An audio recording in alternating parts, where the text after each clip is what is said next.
Mais Christian Bossé maintenant so bazaki na mboka za Christian Bossé. Ero Christian Bossé na za prison. Comment dire? Kofinga Kabila est pour qualifier pour rien. Na Christian Bossé na libéro le wana ba sentiment libidinal la bango. Moi à la place de bureau le wana na na sana. Tout le monde a vraiment mosi à mon konzi. Ba ko kata ebilamba awa.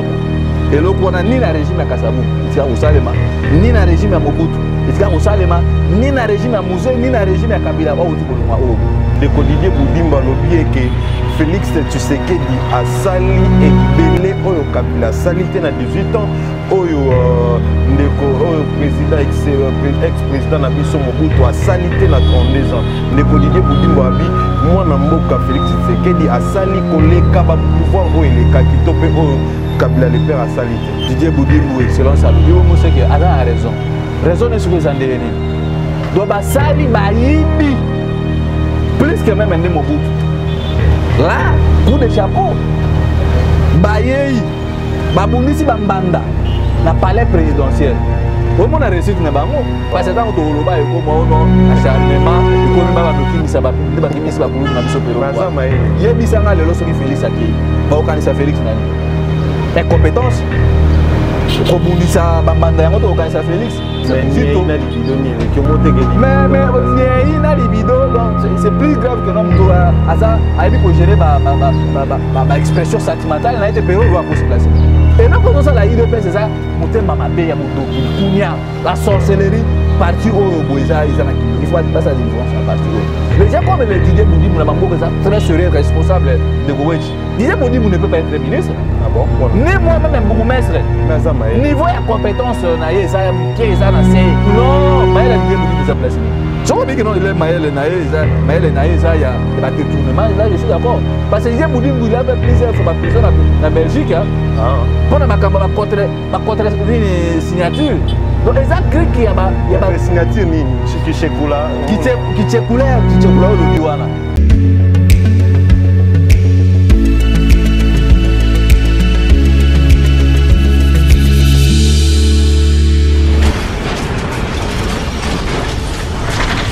Ma mission TV, le miroir du monde. Ma mission au cœur des actualités. Mesdames et messieurs, fidèles internautes, chers abonnés, bonjour, bon après-midi et bienvenue dans votre émission Face à Wechi. Face à Wechi, une émission conçue, produite par nous, ma mission pour vous, nos téléspectateurs.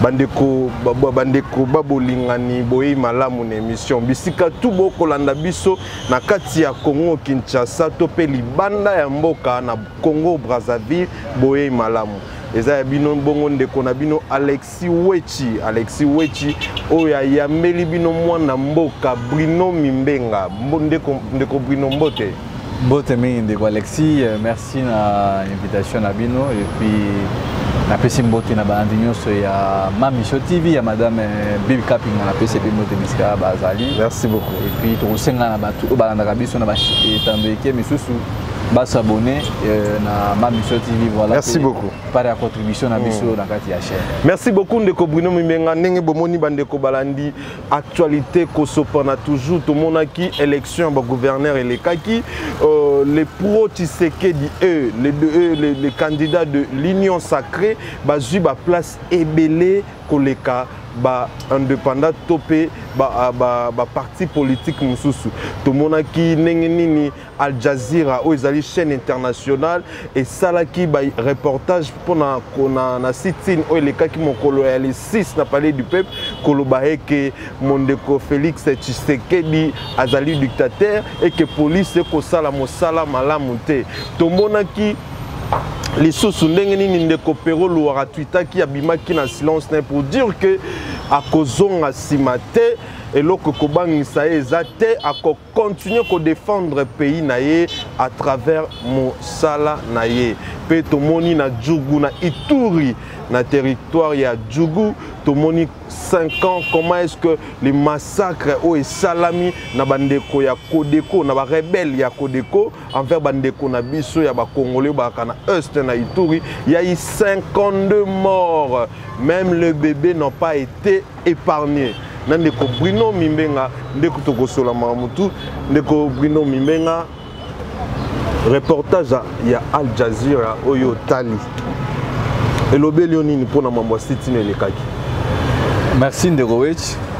Reportage te parce que on peut nazaki sur terrain. Voilà. Donc acte ezoleka na mboka na biso eza inacceptable. Parce que moni ba comportement oyo botungaki to mona on a régime oyo boye ezalaki ya régime passé.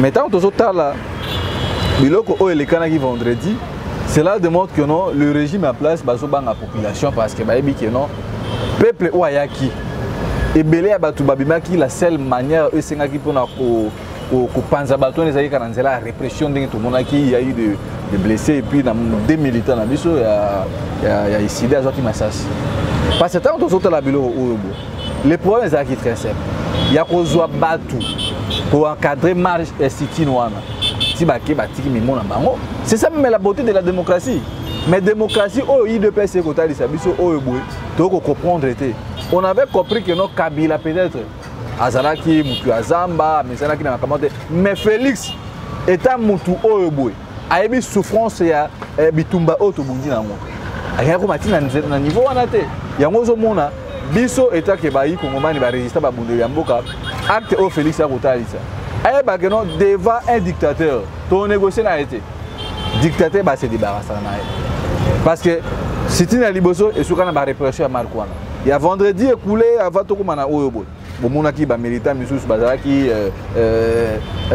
interpellé, il y a eu des arrestations ba misusu ba bukani makolo donc nyonso tozomona oyo bondeko ils a juste bobang non que le dictateur tu sais que ndeko tseke da dictateur mais oui ben dit c'est dictature yango to komona ngo tant ba manifester bazoya ba policier bazo se comporter en kuluna on suppose que c'est dictature oyo batu bazolinga ko installer na kati ya mboka biso eza et kozala vraiment na importance moko te impact moko de salema parce que biso tozwaki nzela ya démocratie yango no mona ba médiation salema ebele bandi kwa kenda na accord ya San City na Afrique du Sud baye pona koluka kovandisa mboka na biso na nzela ya maponami peuple asala choix na mutu oyo alingi parce que surtout le 19 na janvier 2019 tant on passe sur maki et ça qui na manière oyo boté donc Félix alingaki a hérité asala que non ngana kuti mboka bo na zui pouvoir na lolenge ya malamu ya malembe no na ndenge masasi donc il a fallu qu'on continue na schéma wana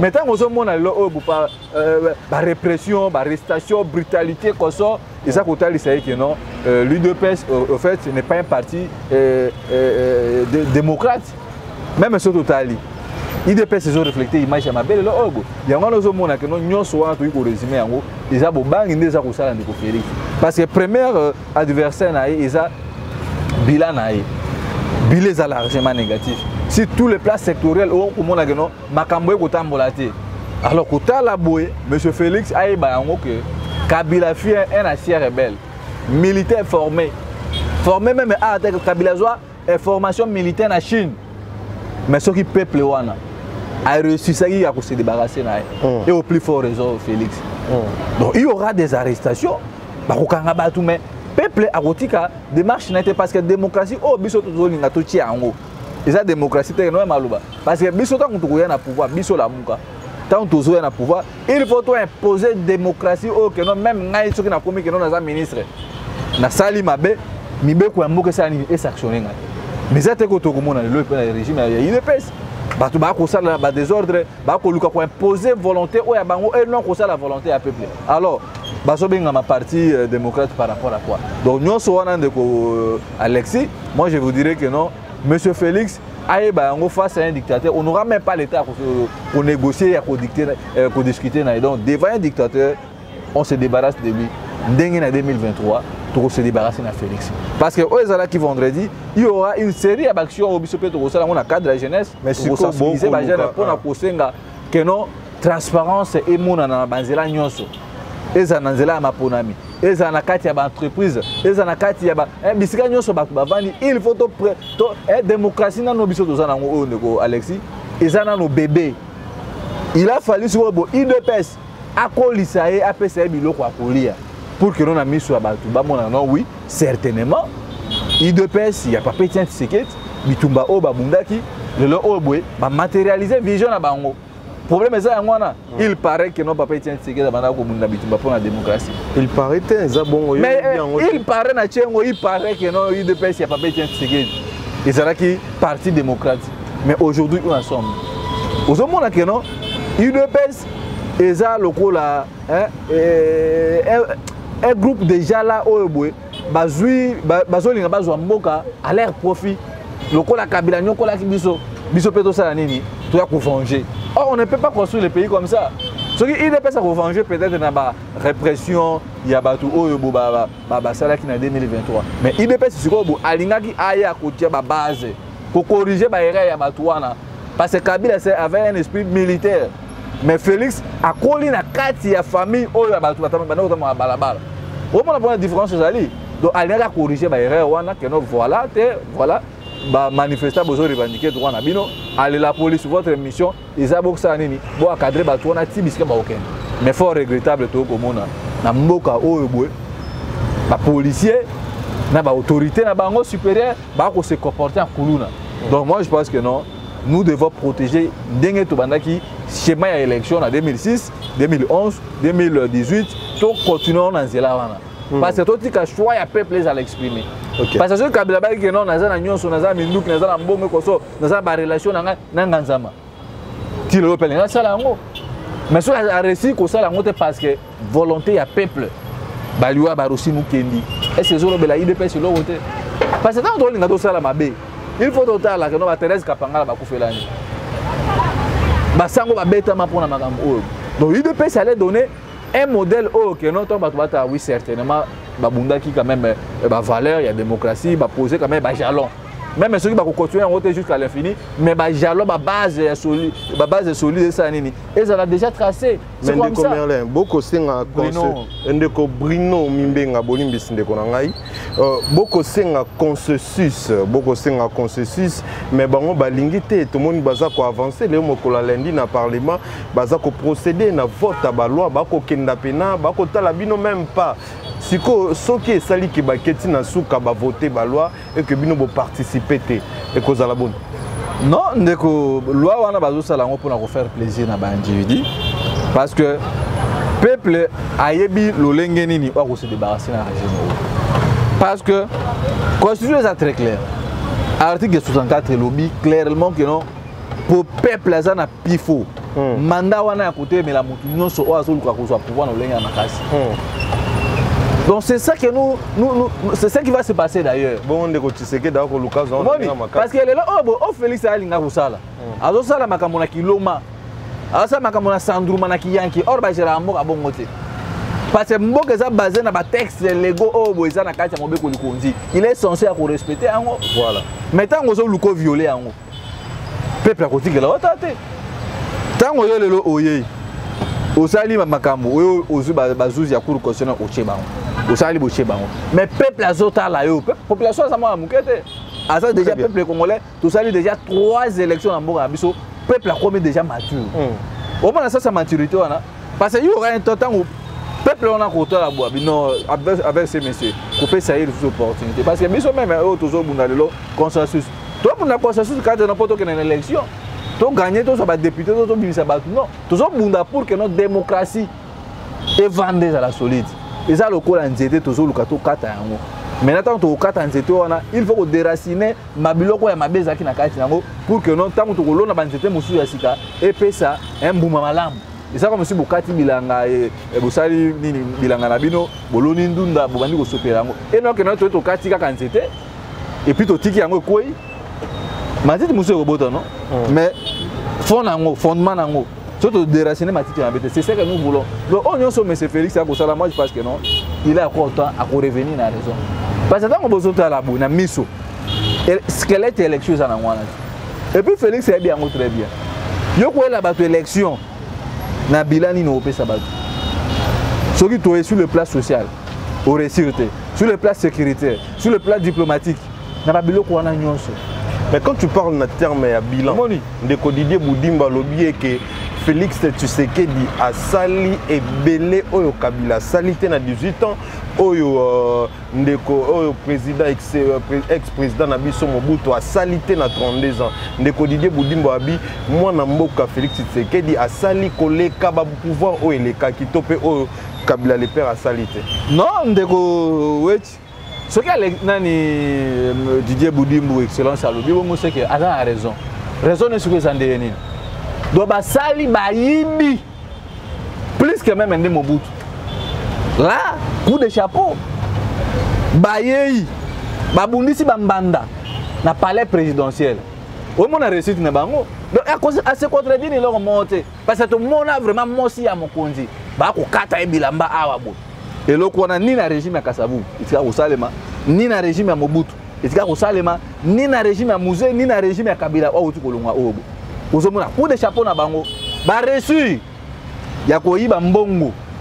Ya ba pétrolier, ba se faire ba immeuble. N'est-ce pas c'est à 3 ans. Ozomona siko ba biloko on a tous de ce résumé, ba ça ba champion. Yango siko ozomona que non, il paraît que bateau va na kobela les peuples d'abord. Les peuples d'abord yango. Donc quelque part moi je pense que non, IDP c'est la politique, il y a victimisation. Tokuta kimboko ya kufa non, il y a eu des réalisations au boy époque ya Kasavu basalaki. Il est parti Mobutu a sali.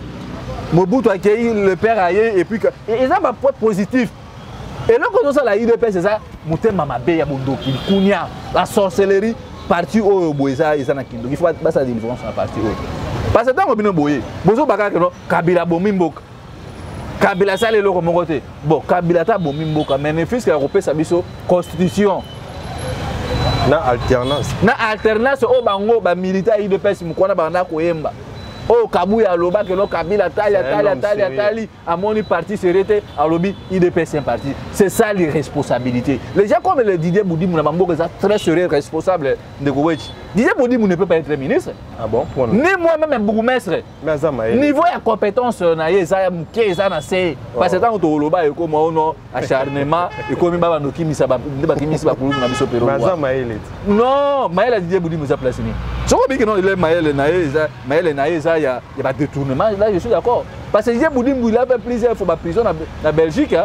Ah. Pour na makamba ba contre signature. Donc ils ont cru qu'il y a signature nini qui chekula au lobby wana. Donc les raisons moi civique kende ko. Na bika nga apporter payer nani moko ba journaliste Ibouya Plate parti na mais ça qui est. Donc pour vous démontrer que non l'UDPS au fait va réaliser makambu oyo ya mabe que non régime passé ça là. Parce que donc bango bazoloba ah. Tant bozoya ono mboke kufi. Kabila bomimboka Mobutu asala bo 32 ans biso to kosate mais na kati ya mboka obino bokuti ekufi bo récit ya kotonga ba immeuble ya minene so mat olé ya koya ko réfléchir bon nous avons trouvé Kabila il a détruit so biso to sa ndengeni au moins pas c'est ça li donc bango il a fallu koya batali ba faille na ba point positif je pense que ba point positif batika parce que batika ko se planifier toujours que non mboka ekufi kufa parce que au moins le président ya Chine tant que bayaki atalaki ba problème ça qui belé batali que non mao ba point positif ne ça keni bazu ba point positif bazu ba point négatif ba ça nini ba tiengo na le passé batali ce que nous reconstruire c'est ce que les causes marquées pas même ya fati yango wana ni projet ni vision donc tout ça Félix peut même prendre 3000 conseillers et le comme aloé ko bimana régime bo izate au moins parce que na mboka obino bozolo ba que non mboka kufi baboma mboka mais bozo yiba bozo tonga ba immeuble au lieu à côté là que non ndenge biso toyebo tout ça la politique tout ça la brutaliser sur le domaine par exemple il y a industrie mais bozo mona ba immeuble zo bota ba immeuble non urbanisé ce qui Rwanda lelo atongi usine ozo sala extraction ya cobalt seulement à 5 millions de dollars. Mais qu'est-ce qui empêche que nos batouana au bambong bazo yiba 240 millions 750 millions mbongo au projet à 100 jours. On peut construire, c'est comme ça qu'on peut développer le pays. Parce que quand on entend nga muto kwa Didier Boudimbo. Ndena yebi sibino a. Na bamboko responsable. Didier Boudimbo aroza la parmi bato basala misala pour contrôler bato basala ba kombola bala. Ndena démontrer bino arabo. Donc vous allez dire que non, Mobutu n'avait rien fait. Ce qui Mobutu a ça qui leur monte. Parler du peuple et nini fruit à Moussala Hanan. N'est-ce pas Mobutu? Mobutu n'avait rien fait. Mobutu avait sécurisé les Congolais, les Aïrois à l'époque. Alors qu'il a lancé la sécurité, il a assuré. Avant il faut se rassurer non. Bazaïrois place Bazali, Baza quand même normal. Très bien. On a pas que non le monde s'est limité. Aux hommes on a ignorance, aux hommes on a incompétence ya batu o bazanango. Il y a zo ba que non mo Koufi. Papa Etienne Tshisekedi fut ministre de l'Intérieur à l'époque. Donc, ce qui est Koufi, papa n'a pas Azali, il paraît que non est parti démocrate et UDPS. Parce que papa Etienne Tshisekedi, Azala qui ministre de l'Intérieur. Oyobo participant à la carte ya Liwa ya Lumumba. Notre Kangi Crapo Oyobo. Pour des raisons disciplinaires. Abenga Lumumba Crapo. Papa Tshisekedi. Mais oui, aux hommes on a battu monsieur na mort Oyobo. Baza battu il faut pas se taire. Bakanga minoko na bango. Parce que nous avons pouvoir et la volonté à peuple. Non, pardon de Koueti. Tout même Bakoufa. Bakoza la juger à titre posthume. Donc s'ambition Koufi bakate le soir man. Donc aux hommes mérités donc des fois, il y a même tina paradis. Oui. Ce qui dit Boudimba le bec non mo Koufi. Il était Tshisekedi déjà premier ministre. Donc il n'y a pas réalisé que l'on monte dans Tanae. Moi je pense que non, Batika s'est victimisé, que non, voilà ce qui le sait. Bon, Balobi que non, nous c'est Koufi pour na bango. Bazana banque centrale, bazana finance, bazana sécurité, bazana diplomatie, makambotu ministère des affaires étrangères. Nani si quoi sont bloqués bango pour pas dérouler mboka. Et ça question il y a une préparation ya batu oyo. Yango zo mona biso tozo bunda, tozo lukato batela. Ba jalon ezala qui tracé. Oh ndeko na biso papa na biso Kulutu Jean-Pierre Bemba babunda qui pona koluka que non mboka ezala dirigé na ba principe na ba norme na yango mais quand les deux pays veulent à tout prix à koluka piétiner sur constitution wana et aussi bango te yango zo mona biso tozo batela depuis to banaki makambo ya vérité des yeux na on ne peut pas ya koya ko cracher na yango parce que soto ko parti Adolphe Mozitu parti au bebotami na ba problème. Ceux qui ont na makambo uti koloba non Mozitu s'opposer na makambo ya bloc patriotique non ce n'est pas Mozitu qui s'oppose na bloc patriotique peuple congolais doit s'opposer na bloc patriotique parce qu'il faut boyer bango que non Kabila na Félix baza mosi na mobali siko ayebi que non mosi na nga obo na kabwani na kolinga su mosi mususu mosi na ko bando ça les toujours Kabila na Félix bakabwana déjà ndeko weti makambo na zo biso eza makambo eza très sérieux. Félix na Kabila bakabwana te. On dit que bakabwana te. Yango zomona no biso na nouvelle là to s'opposer qui na bloc patriotique oyo pourquoi? Parce que na 2019 nana zaki na majorité parlementaire. FCC tout monde peut perdre. Bazaki na 350 députés. Baye ba fabriquer union sacrée pas américain. Ba lobi bobeng ça ba to na boya bo ça union sacrée état sage ba to ba monaki biso bino biso peuple biso la muka to yiko skota na kati ya bêtise ote ba zui bande ko na biso nyoso ba memari ba sa ba kekuna. Na kati ya FCC sur 350 députés na zoloba 200 députés baké ko kota na kati ya union sacrée. Mais pourquoi Joseph Kabila sanctionné ba to na te? Ozoma place de points ali. Et ça comme monsieur Bali Mosi na ono. OK, au sali cérémonie légalement l'état est bibino. Mais le ko la ba posé ça la toujours insatisfait. Oko luka su mosi mususu. Mosi ko wa luka nani ezala muka. Pona kwa eso ko luka ko déstabiliser côté ka image na la muka biso bino pas question le kwana. Nous sommes d'accord na ba initiative union so oyo ba pasteur ba prélat ba ko bengisa biso. Et non to kene to kota ne loko moko melimelo parce que ba pasteur okolo ba bandeko catholique ECC bango tu bazanga moko na ECD azanga moko na FCC yaka bino nouvelle lande mboza esika moko. Non, omoni biso na ECD toza na coalition eza la muka toza eza gérer na ba principe na. Et ça peut-être que non toza na kati ya esika moko bo toza na ba idée moko non. Nous sommes dans la démocratie. Batu na batu bakoki komona nzela ba ko pona. Omoni, ma belle est-ce que nous ça que non, nous s'opposer na bande ko yi décider o bobazo ka ba instaurer dictature na kati ya la muka. C'est pas que nous sommes en coalition monolithique. Batu na batu ba ça livre makamba ko ça. Donc biso état que parti nouvelle élan, tous d'accord na ba initiative union so e comme mboka na biso na nzela ya malamu. Mais si ko bonde na bana ko yebisa bino, omoni na kati ya FCC PPRD. Bande ko misu bazidi manara ba oyo jeune oyo totamwana bango ko samutamba. Baza na kati ya ba institution. C'est réellement Kabila kabona kina Félix. Il a fallu suspendre Batouana, mais pourquoi zo suspendre bango te? C'est que aibi makambo zo sala.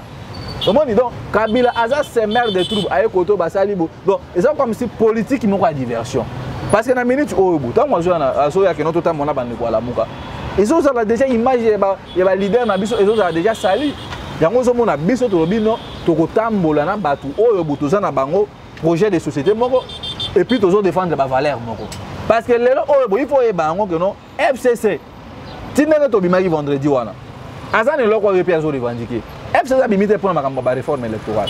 Il y a eu des accords au signamaka entre FCC et Félix. Vu que Félix a respecté l'engagement, il a lobby B, il a 12 ans de C, il a 13 ans de lobby O. Donc c'est comme ça. Donc mon aki bango pe babimaki pour na ko revendiquer l'accord que Félix est censé de respecter les accords. Parce que Félix n'avait pas gagné des élections. Félix a bien montré bien que non, il n'avait pas gagné des élections. Fouille à Koko Manaï, on est à fouille à l'accord qui signé na Kingakati, que non je travaille pour 5 ans. Et puis peut-être on a repéré ça fait Kabila raison. Pour démontrer nudité à IDPS. Incompétence na bango, ba besi bino 5 ans. Bon gérer. Bon il faut gérer té. Et comme il a raison comme ça. Donc biso toujours s'opposer que non to boy bloc patriotique. To ko tambola na bande ko oyo boy. Il faut d'abord le coalition de Alexis Weti. Bande ko FCC soki ba lingi to tambola biso na bango. Bah c'est un pardon. Non a biso la muka nouvelle là. Bah s'excuser na peuple congolais que non. Voilà makambo salema qui en 2018 et ça qui na lolenga mabe pour reconnaître ba erreur na biso to réparer to vendre to. Et puis réconciliation les a dit de manière sincère. Osoma après ces ali. Réconciliation ba aussi on pas Bruno te ba aussi na nimo pas Adolphe Monzut. Bah s'excuser pas à peuple congolais. Et à ce moment là ce qui est biso pe na côté na biso peuple congolais tobi que non voilà to victimiser qui Kabila pour rien makamoto bana ko bato ko sela ki Kabila bino pe bosa nini bolimisa biso bande ko union ça fait de même donc bolimisa on est comme si la réconciliation nationale omoni parce que nous ne voulons pas que non en 2023 monter pe la mboka tant on a battu tous en projet de société moko et puis le but est que non parce que tout le monde est populaire azana musolo na et tout ya comme ça non on travaille on a bénéfice ya peuple de Alexis parce que le lo oyo botang bozo mona makambo zo lekana. Parce que le côté na kati ya bloc wana. Bloc ça sur le plan juridique. Tout ça té. Surtout que na côté na kati ya bloc le logo to ebi nango tina na ngote. Au monde ngote que c'est un peu flou. Donc biso tout ça na logique na biso tout travail. Est-ce que au monde a té logo boko ça là on est ko fragiliser opposition de ko Bruno. Non de ko Alex biso tout fragiliser pour opposition parce que ti le oyo. Il faut pas tout bailler le quoi biso opposition cela veut dire quoi na kati ya démocratie opposition eza comme si que non boké na maponami moninga réussi yo koi ozo reconnaître moninga o réussi au moins par exemple on a pris exemple il y a élection semi en France au moins que non même parti à Le Pen ba ko s'attaquer na Emmanuel Macron parce que peuple appesi nini mandat na epaya et pas Emmanuel Macron ba reconnaître échec na bango et bazomi benga ba opposant et na ce qu'on a contexte na biso la Mouka n'a jamais perdu des élections en 2018. Donc nous sommes dans la résistance à la vérité des urnes. Bandeko bazo se reconnaître que en opposition, do mona ki ba papa na biso Emmanuel Chadari, do zo mona bango na tout ba kulutu na biso dunia kilanga parce que ba reconnaître échec na bango vis-à-vis à Félix. Tu ko biso to mi benga ba opposant par rapport à quoi?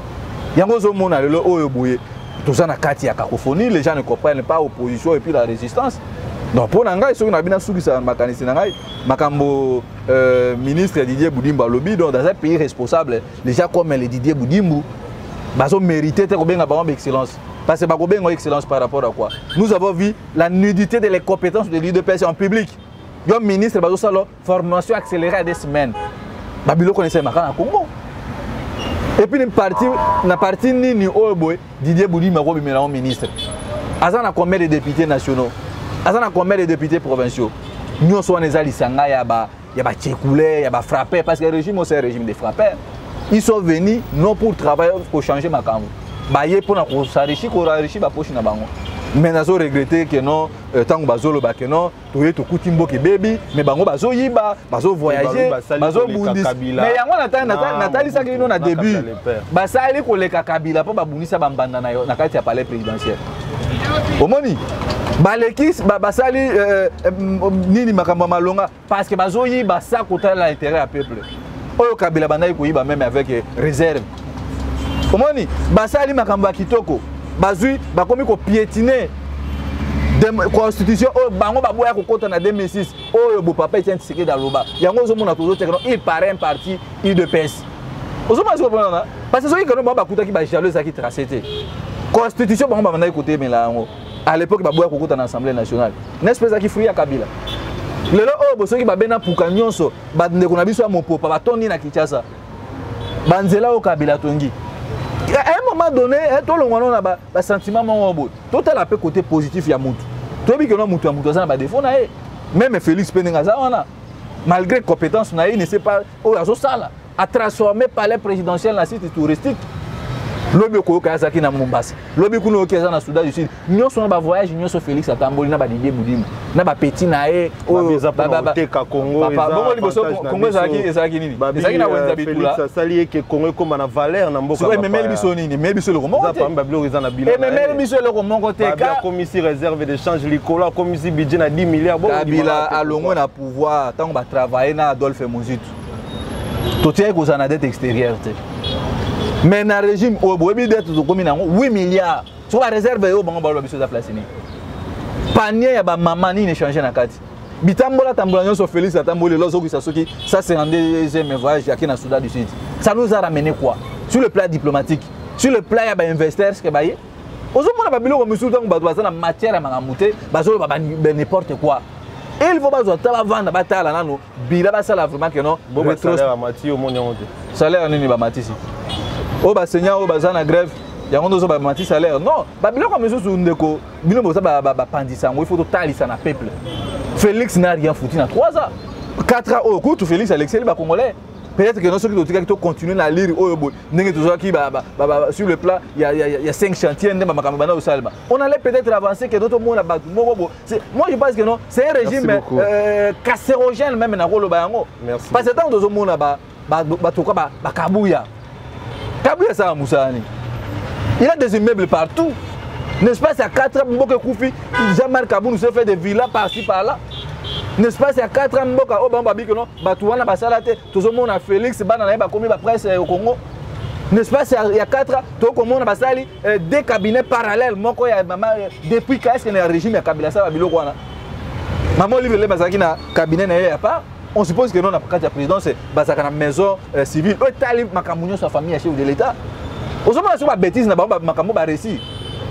Parce que Babilo quand on bazo ya kolobango yebisanga lelo soki Félix akei ba okanisa Félix nani incompétence kobundisa bambanda yango to okanisa Félix ozomona que non même Bible lobby soki mutu aza na matière quelque chose soki mutu aza capable d'être ko gérer o ya famille libota na ye a ko gérer mboka ndenge ni yango tozomona Félix aza incapable aza na discipline wana même pas ya ko discipliner batu na kati ya parti na ye incapable d'orienter vision et vendre dans la carte union sacrée.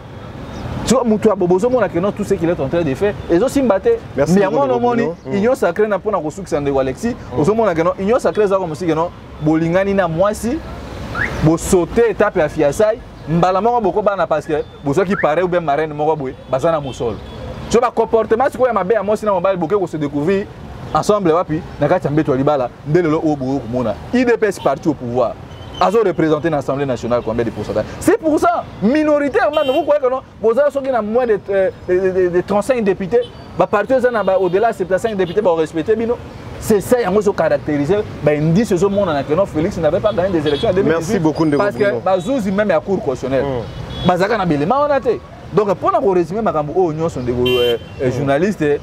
Oyo Boudimba lobby natangeli bino makambo basali ba créer insécurité ba créer nzala na kati ya espace Grand Kassai ba créer insécurité et puis bazo continuer toujours ce régime c'est un régime de semer des troubles le régime ya batu bazo luka nombo ke kabana ko banana likoloti na batu ya mama Denise nyake mutunyo so ebi yango ce que zo ba moi je dis Christian Bosse mais c'est garçon de course parce que muto a 8 ans na mobimba a sacrifié pour na travailler pour na mboka.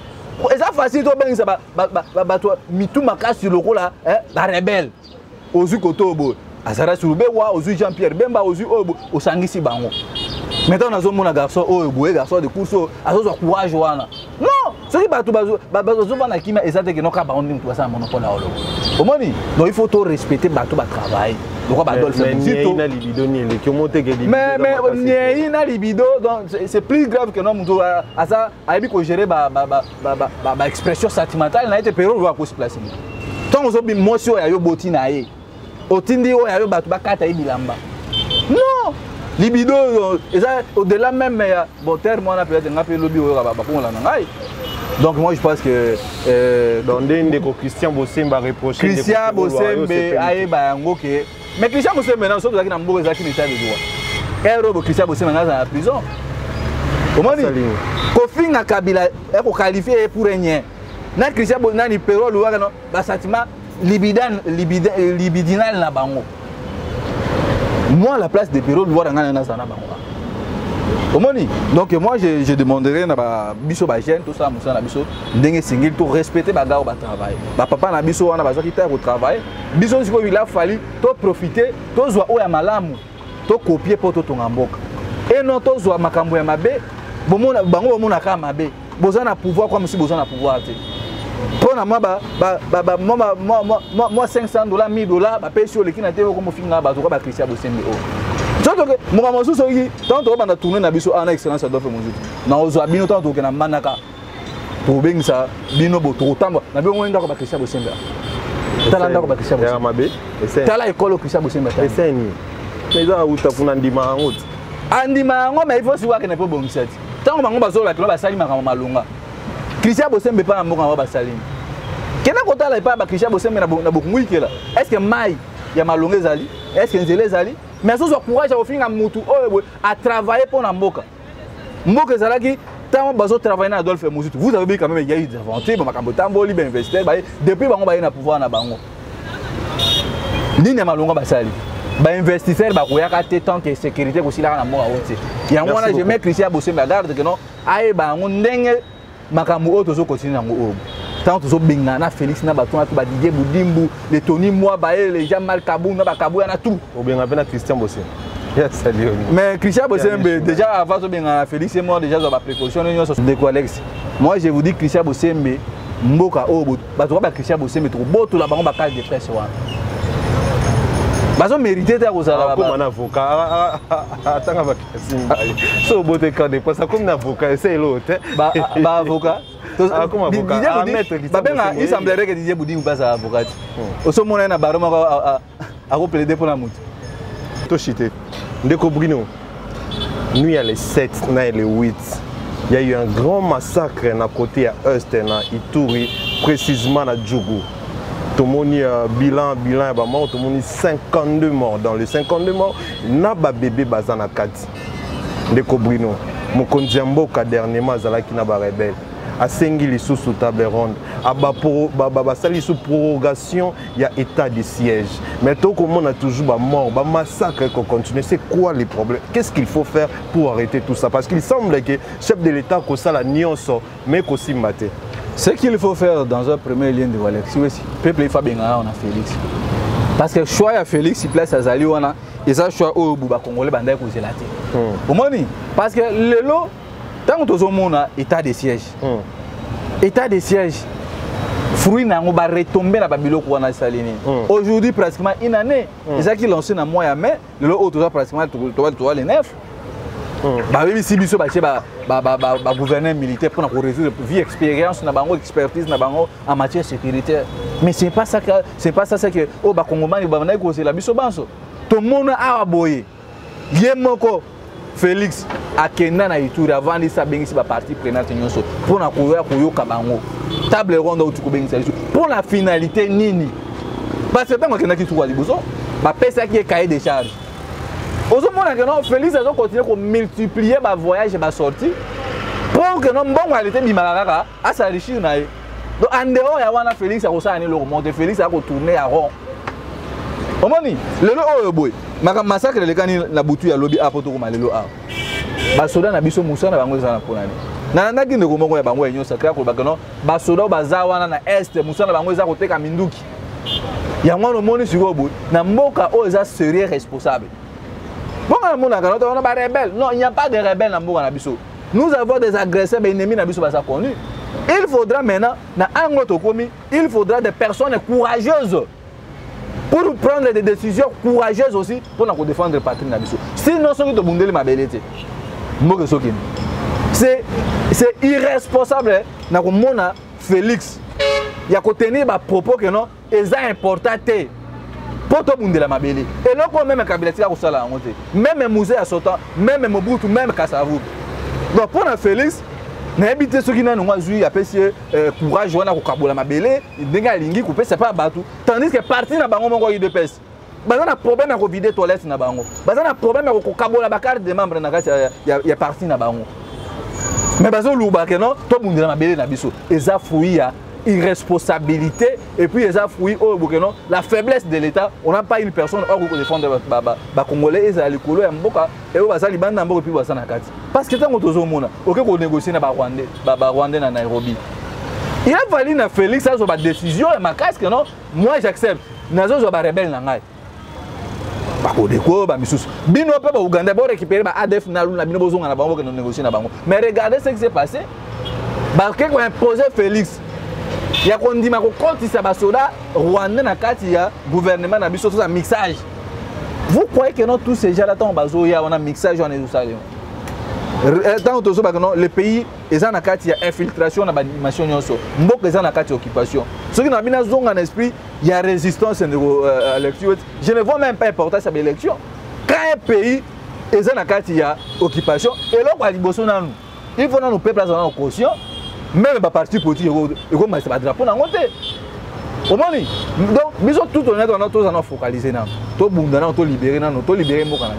Parce que Félix, tant que nous libérés dans l'occupation rwandaise, les gens comme les Félix, dans les archives, les Félix et les Kabila, ils sont reconnus comme président. Parce que nous sommes dans l'occupation. Tous ces souvenirs, tant en France, c'est occupé par l'Allemagne. Tous ces présidents, les cas Liboso, si les gens reconnaissent le président français, de même, pas Félix. Donc, la politique extérieure à Félix, c'est une politique fragile. Parce que les gens sont incapables de s'opposer à la décision pour sauver Mokanayo. C'est mon frère, Uhuru Kenyatta, c'est ça la faiblesse. Mboka komi na poto na régime ya UDPS tandis que bango to bazalaki na lutte na bango ya banditisme ya voyoutisme à l'époque. Comment on était banda ko attribuer na Kabila Kabila Rwandais Kabila nani boye ateki mboka mais aujourd'hui bango bazana kati ya pouvoir Bruno ba effort tout oyo moi na mboka Félix Tshisekedi dako sala yo komona ngote ako sala ba dialogue tout moni ako kinda ba kena ko kinda par-ci par là aluka même Kagame pona ko solo na avant même makambo ko maboy makambo ko changer te o mona te ke côté moko peza que ezana nuke ko senga côté ya est wana bandi ko na biso est ba luka pe ba me bazongisa na minduki po ba rebelle ko de ce sont des Congolais qui vivent na biso toza na ba rebelle toza na groupe ya agresseurs parce que Batouana baza déjà reconnu de tout le monde. Même je me souviens à l'époque na Oni Kabila Lubaka yango ke ba ennemi na biso ça ba Rwandais. Dans la minute oh boy na bosani le sous article on mais ça va me revenir. Quand un pays vit dans l'occupation, jeunesse âgée de 18 ans révolue, azo censé ya kosimba munduki. Si je crois l'article écoute ça l'article 60. Pona ko munda pona mboka na e.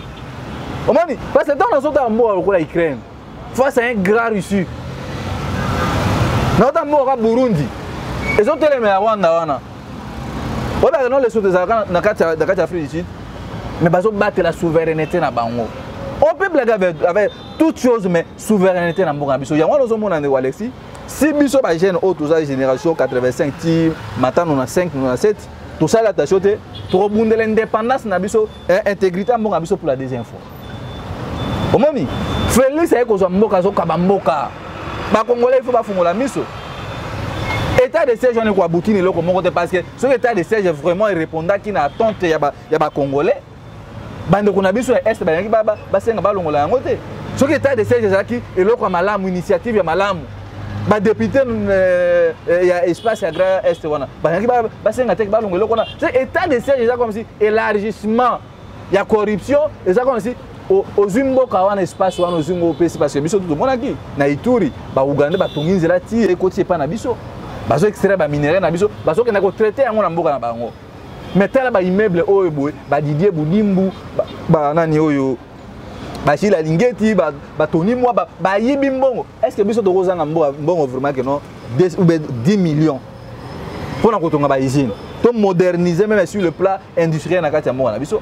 Eza question ya kozala hein na ba idée oyo étatique tomokena na suka Félix n'était pas préparé il y a gestion à mboka a rebeta liba kuna zéro kabila sala les chances ndo moni le oyo azo ba nini ya kobanate donc ezo senga siko que no congolais nyonso abisika zali azo conscience pour na kobunda pour na mboka na merci beaucoup parce que soki to bundi pour na mboka oyo te avec ces régimes ici il y a ba frapper oyo boy ndeko Alexis Weti bon mona que non mboka ezo kene muke ko disparaître dans la ville qui sala ngi komi na ko yoka mawa ngobila na o mususu oyo boye mutu ya 48 heures ko mona isu kiminga suzuna oyo azaki na makala o auto voter vice gouverneur ah j'ai coco na so ba toi na réellement ba osa musani tala que non na parti moko kalma plateforme na bango union sacrée na province moko bo tinda 22 candidats gouverneur tu vois député ba voter ki bango pas à peuple musana bango zani bon moi na tango corruption bozo sa union sur la corruption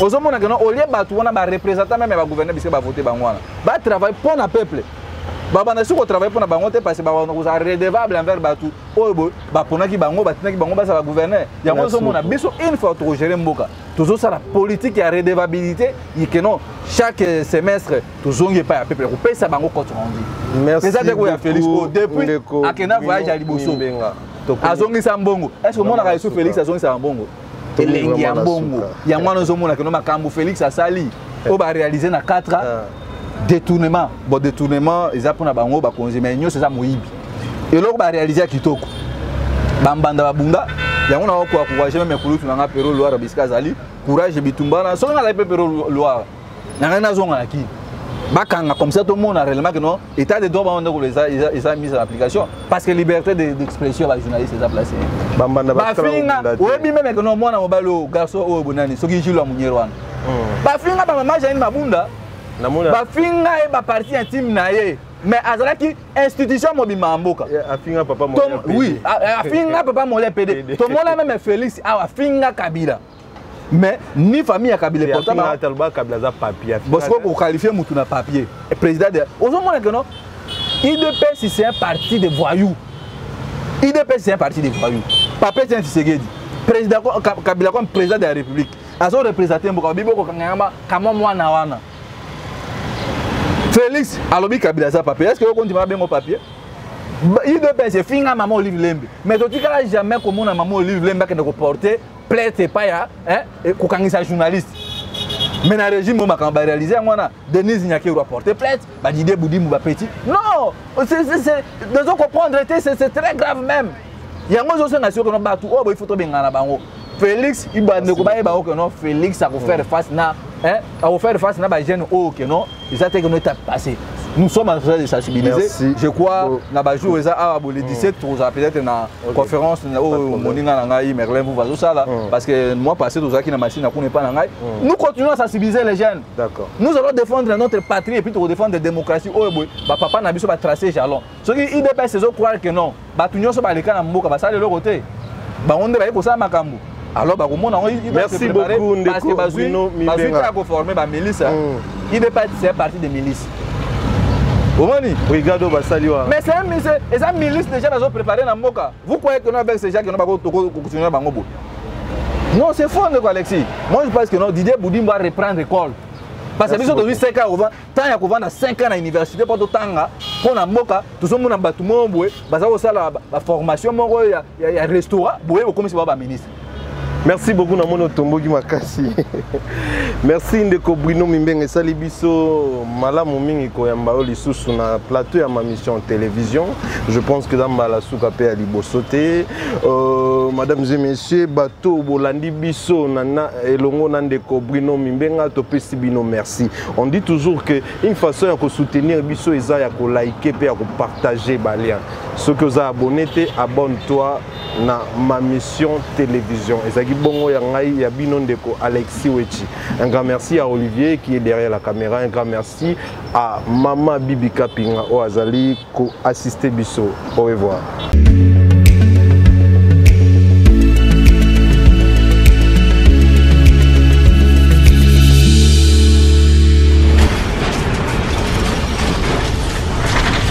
Ma Mission TV, le miroir du monde.